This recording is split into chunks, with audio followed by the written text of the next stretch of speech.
မော်ပေးမှကြိုးပါခင်ဗျာဒါကတော့အတိတ်တန်းဘုံမော်ပေးရဲ့မီနူးတက်လေးပါဗမော်လက်ခွိုက်စီပါရှမ်းရည်စိန်ဖက်ကိုကျက်ဥဝတ်တာပဲငပိအကောင်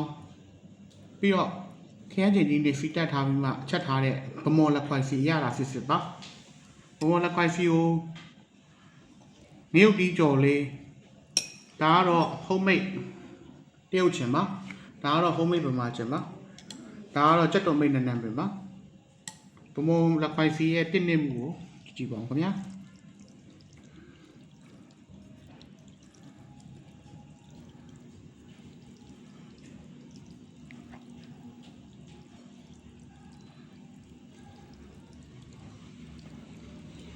မော်လက်ခွိုက်စီလေးကိုချက်တော်မိတ်နန်းနန်းမြုပ်တီးကြော်လေးထည့်ပြီးပြည့်နဲ့မွေပြီးစားလိုက်ရင်အရန်ပြည့်စုံတဲ့အရာလေးရရှိပါမယ်ခင်ဗျာ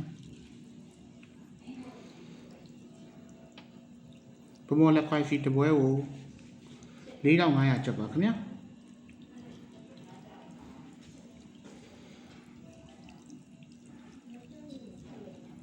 ကျေးဇူးတင်ပါခင်ဗျာ